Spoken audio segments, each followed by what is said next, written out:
Assalamualaikum warahmatullahi wabarakatuh. Alhamdulillah ya. Belum gue gak kurang jarang nih. Wes jarang banget ya. Wes jarang banget. Nggak kejarangan kalau social distancingnya terlalu jauh malah gak krungu ya. Nah, itu. Pokoknya gak disyuting kan gak roh nek dihapusi. Jemaah baik yang berada di hadiri sini ataupun yang online, semoga kita bisa mencermati keadaan dan situasi bersama, bahwa saat ini kita masih menghadapi keprihatinan. Bagi mereka yang awas akan menjadi sebuah peluang, tapi bagi mereka yang kehilangan kewaspadaan maka akan terjadi kebuntuan dalam kita menatap kehidupan.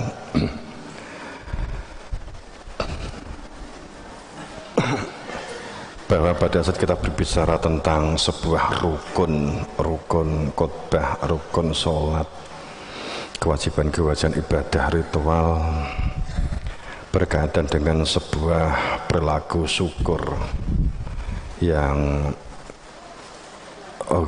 lesan, yang mestinya tidak hanya mengenai sebuah masalah lesan, bahwa wallahu akhrajakum min butuni ummahatikum la ta'lamun syai'ah, bahwa satu bentuk perilaku manusia dilahirkan dari muka bumi melalui perut sang bunda, sang ibunya masing-masing. Dari perut ibu la ta'lamun syai'ah, tidak mengerti, tidak mengetahui apa-apa. Orang nek ceritane bahwa bayi itu lahir langsung faham. Paling tidak kita nggak memahami apa maunya si bayi, paling tidak. Secara karakter dasar manusia yang terbangun di dalam kelahiran bayi, saat bayi itu oleh Allah disertakan kelahirannya yang tercakup di dalam satu bentuk jasad lahiriah. Ada akal pikiran, ada organ lahir yang berkaitan dengan masalah jasad, tangan, kaki, kulit. Kemudian ada indera yang di dalamnya berkaitan dengan telinga, mata.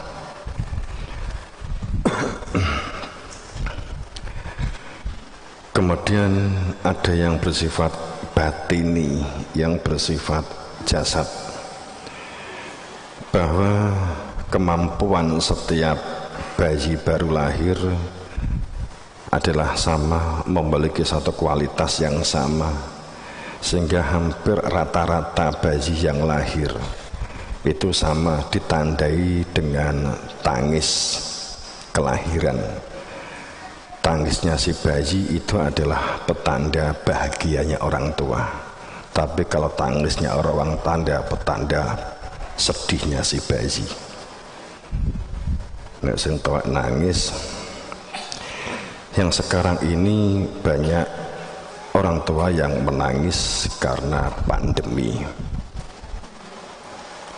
akan terhibur pada saat punya anak kelahiran si bayi. Nah, kemudian di dalam satu perilaku si bayi ini, dia mulai berjalan.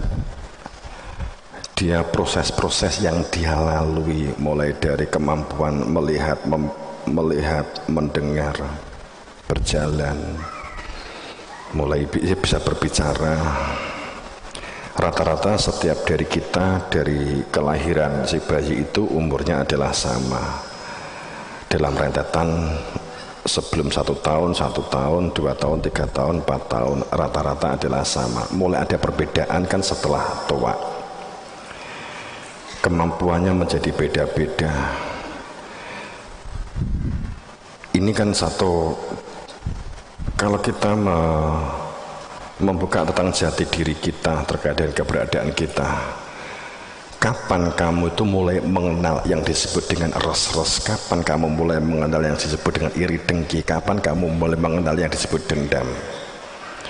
Itu bukan bawaan lahir. iri, dengki, dendam, gak seneng, res-res, ingin perpecahan, itu bukan bawaan fitrah, bukan bawaan lahir. Bayi lahir itu nggak ada yang procot kemudian dia langsung iri. Aku kok dilahirne bapakku kok koyok ngene rupane to yo kan nggak ada.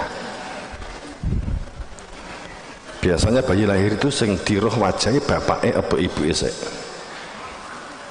Bapaknya atau ibunya dulu biasanya. Nek bapaknya nunggu ini kan bapaknya ya.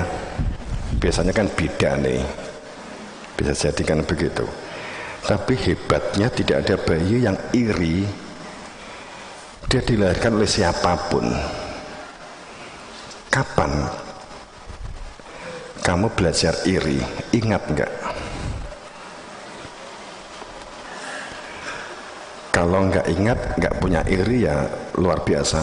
Ada enggak yang di sini yang enggak ada penyakit iri kebutuh?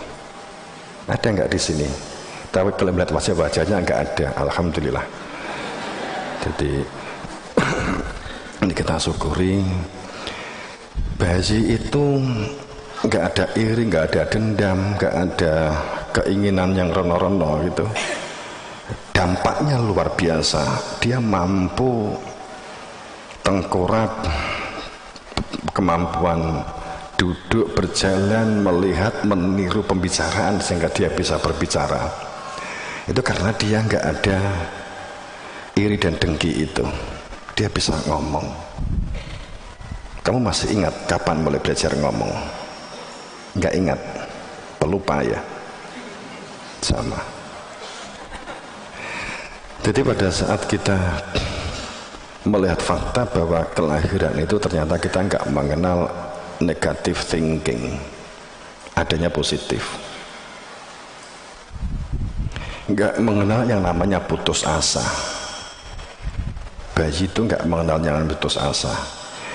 Saat dia belajar jalan, dia mulai dari titah mulai dilepas bisa jalan, berjatuhan, dia bolak-balik jatuh, nggak ada yang bayi protes. Walaupun dia nangis, tapi dia nangisnya bukan karena protes, nggak ingin belajar berjalan. Luar biasa kan? Masalahnya, kenapa sekarang kalian suka putus asa? Kan itu masalahnya. Sedang mutung, gitu kan? Itu masalah ngurusi produk, kena birokrasi angel, gak sah produk-produkan ramangan ya paten kan gitu ya, paten tenan gak mangan gitu. Fakta-fakta kita menghadapi situasi kondisi si bayi yang ternyata nggak mengenal itu. Bahkan pada saat si anak kecil ini dia berkelahi dengan temannya yang seumur atau kecil, umur sama-sama 3 tahun, 2 tahun atau mungkin 4 tahun, 5 tahun. Dia berkelahi, sama-sama nangis.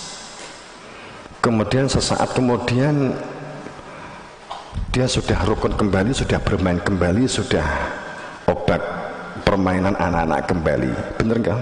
Begitu kan? Tapi orang tuanya masih berkelahi. Anaknya sudah main kemana-mana, orang tuanya masih diem-dieman karena anaknya yang berkelahi. Anak itu kalau ngadu itu fitrah, bukan dia itu mengadu domba antar orang tua. Dia mengadu, ngopok kok nangis, saya dipukul sama Wahyu. Dia bukan ngadu karena kebencian kepada si Wahyu. Itu fitrah, karena memang ditanya fitrahnya menjawab. Sayang orang tuanya yang tidak menggunakan fitrah. Saat Wahyu ada langsung marah, ki anake sopo ki, oh anake Mbah Surono dasar, kan langsung begitu. Maka kebencian itu akan berentet nih, berantai. Jadi kalau kita perhatikan itu, dan berpikirnya sangat terbuka, sangat lapang dada. Secara fitrah dia ngadu itu, dia kalau orang tua anak kecil 3 tahun berkelahi kemudian orang tuanya nelesih, Siapa yang memulai, siapa yang salah? Ini yang salah orang tua,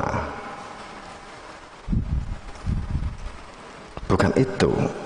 Kalau seandainya si anak itu sudah mulai dapat berpikir, kemudian kita melakukan langkah-langkah semacam itu, maka kita akan membentuk anak yang tidak mandiri, membentuk anak yang Anda ajari. Kadang kita tidak sadar mengajari anak untuk memiliki perilaku dengki. Kita tidak sadar kita mengajari anak untuk memiliki perilaku nggak seneng dengan yang lain. Saat Dile mau main sama siapa? Sama Wahyu. Loh, kemarin kan ditukari. Kemarin kan nangis kan berkelahi dengan dia. Itulah mulai bibit ditanamkan kepada anak. Seperti kalau kita pendidikan di TK, di SD, saat dia mengerjakan sesuatu salah, si guru mengatakan salah, maka dia mulai mengenal apa yang disebut salah. Saat itulah dia mulai belajar minder, saat itu dia mulai belajar introvert, saat itulah dia mulai belajar menyendiri, saat itulah dia belajar mulai tidak mampu. Inilah kadang orang tua kita melakukan kesalahan-kesalahan itu. Tapi saya nggak ngomong masalah parenting anak, tidak dalam hal di sini.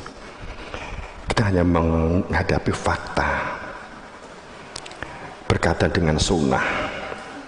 Saat ini kita menghadapi perilaku yang ingkar sunnah atau sunatu sunnah yang dipaksa. Logikanya bahwa pada saat umumnya secara sunnah, saat seseorang itu silaturahim, maka dia berpahala untuk ganjaran. Saat seseorang itu berdekatan, dia akan sholat rapat, maka dia akan pahalanya tambah. Saat kita sungkem, maka segala dosa rontok. Kalau kita sungkem kepada orang tua, dosa itu rontok. Kalau istri dengan suami sungkem, rontok semua, sautek-utek kayak kan begitu.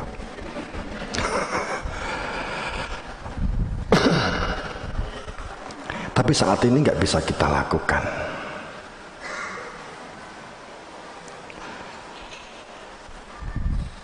Dulu yang dikuatkan adalah perilaku-perilaku akhlak. Sekarang adalah yang dikuatkan adalah imun. Dulu yang dikuatkan silaturahim, sekarang yang dikuatkan adalah bertahan di dalam rumah. Dulu kalau sholat rapat-rapatan sampai idek-idekan sikil, sekarang harus jauh-jauhan.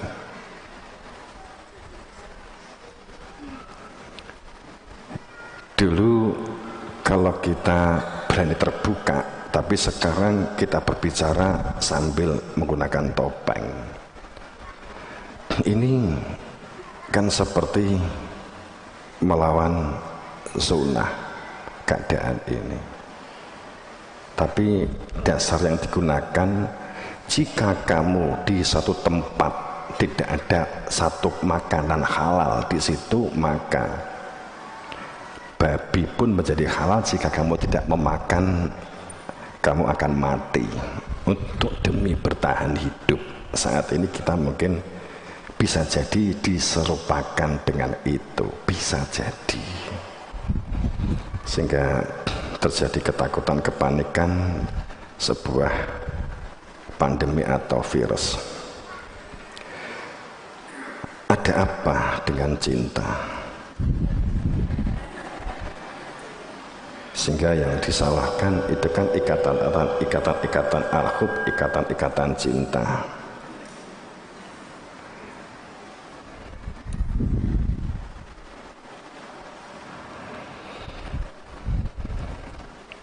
Sing payu laris pulsa kan gitu ya.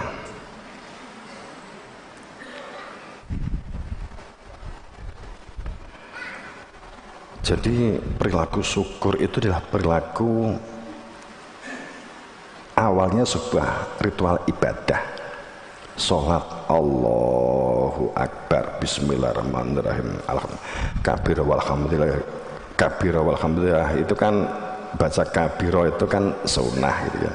Tapi yang wajib kan baca Fatihah, syukur di dalamnya.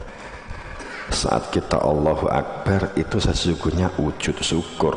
Pada saat Allahu Akbar, yang sering kita masalahkan bukan perilaku syukurnya.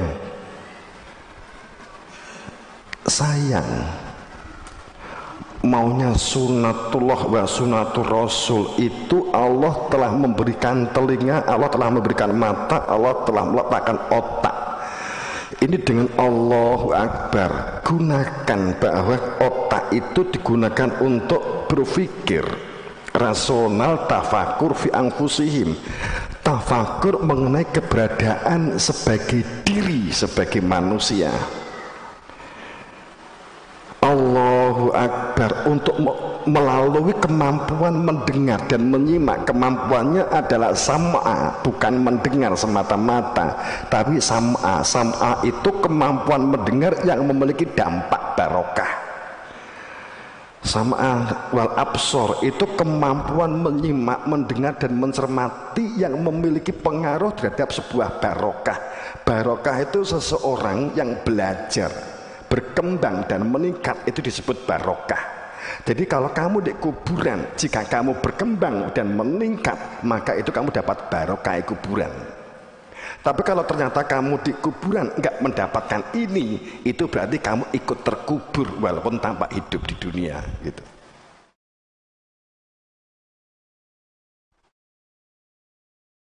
Saat kita berbicara tentang al-barkun, kemudian digunakan adanya sebuah nalar berkaitan dengan awalam yattafakkaru fi anfusihim, berkaitan dengan perintah.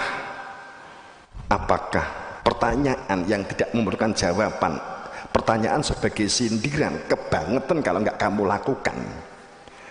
Awal yang tafakkaru, akankah kamu itu tidak pernah memikirkan bagaimana keadaanmu, diri kamu yang berada di dalam anfus, di dalam jiwa kamu, bahwa ketenangan, kebahagiaan dan ketentraman itu adalah berada di dalam jiwa, bukan berada di dalam jasad.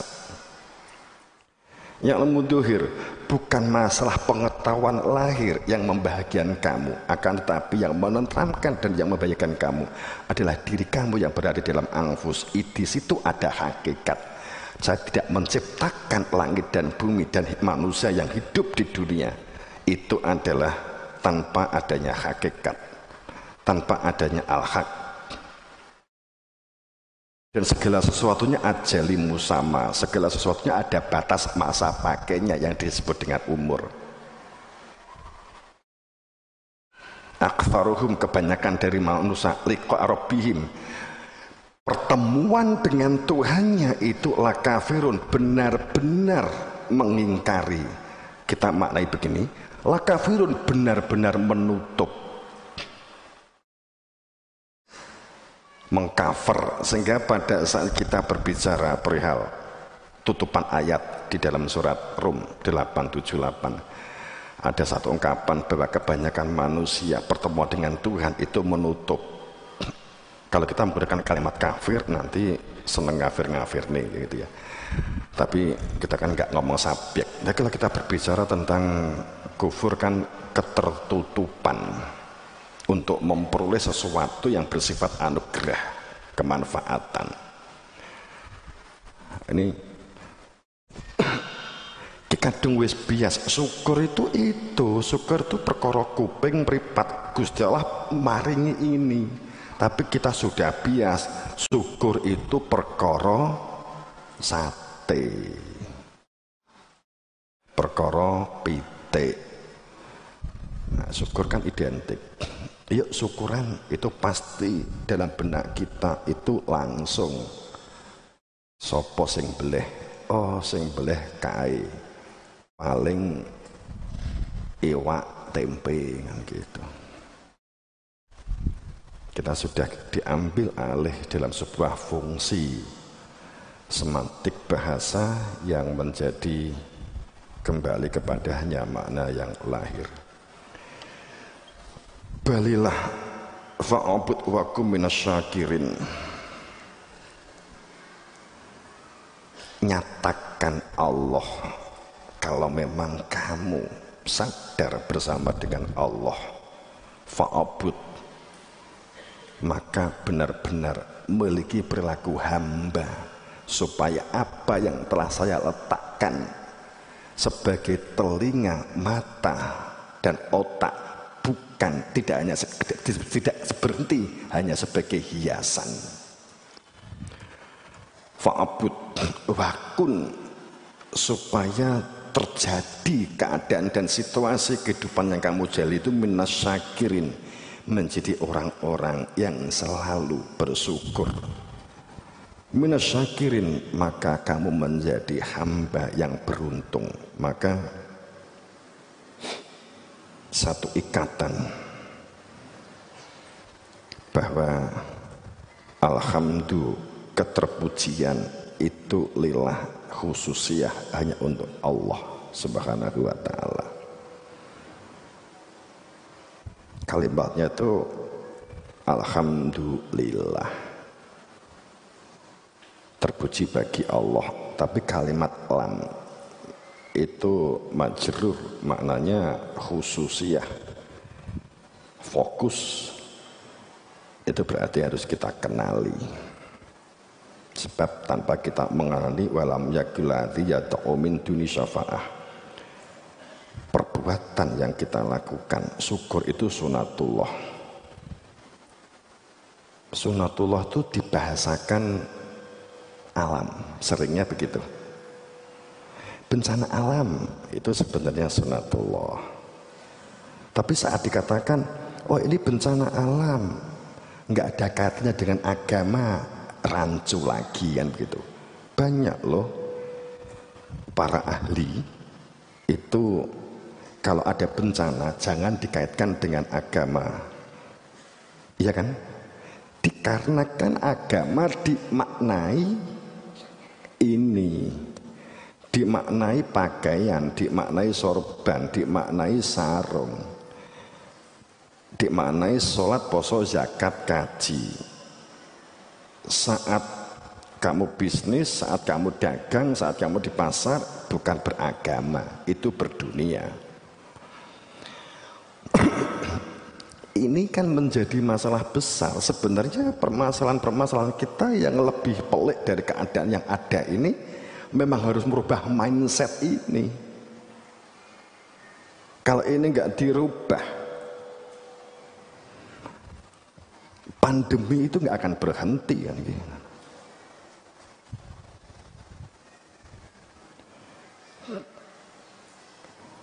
Pemahaman tentang din diterjemahkan sebagai agama dimaknai sepihak,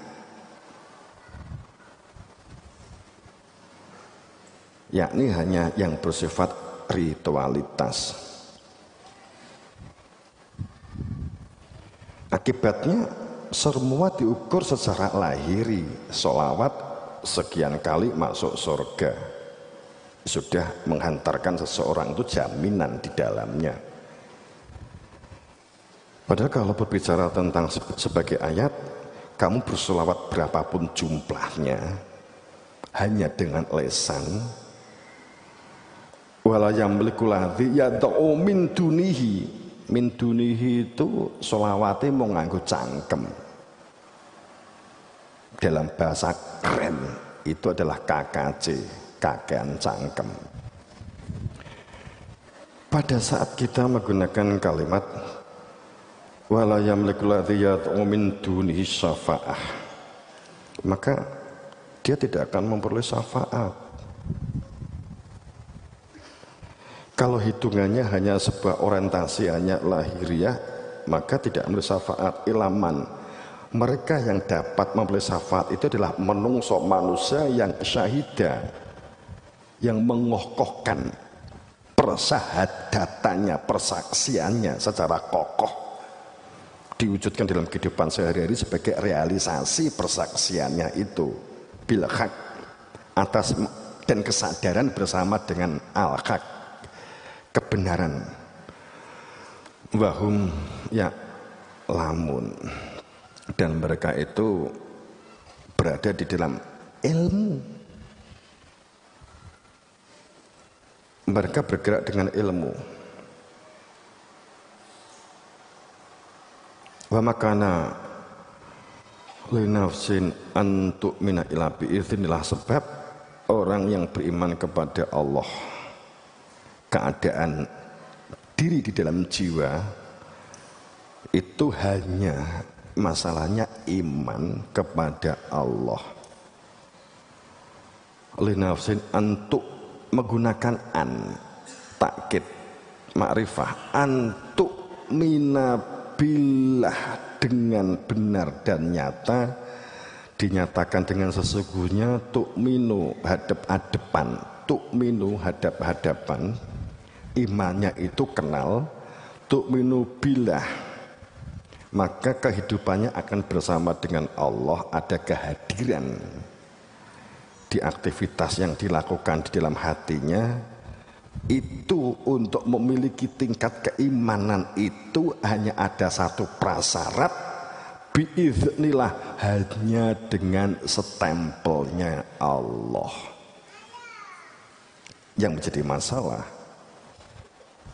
awak dhewe iki menungso derajat apa arep petuk Gusti Allah manggone ndi endi? Apakah kita membayangkan di suatu tempat di mana di langit sana, apa di tengok-tengok di Ka'bah yang sekarang Allah kesepian, Baitullah, karena mereka saiki kan juga lockdown dah. Jadi Gusti Allah Baitullah, omah Gusti Allah di Mekah mesake Gusti Allah, karo Mekah ditutup. Gak pengen sowan kowe. Jadi kemudian ayat ini diteruskan dengan satu alamat bahwa wa yaj'alu rijsa 'alal ladzina la ya'qilun. Aku ki wis ngekeki akal, tak deleh nggone utekmu, nggunen mikir bahwa Allah itu enggak menampak, maka membuat wakil. Karena gitu, ya golek ono, tapi ayatnya begini gitu loh. Kalau enggak ya kita selamanya hidup ini akan bermain-main dengan keraguan. Kalau kita bermain-main dengan keraguan karena tidak tahu tujuan, tidak mengenali tujuan, tidak tahu alamat tujuan, maka ada bumubin yang dimunculkan, ada sing nyoto. Rizal alalladzina la ya'qilun. Kenapa kamu enggak berpikir menggunakan akal yang telah aku letakkan kepada diri kamu? Kenapa sih kamu itu?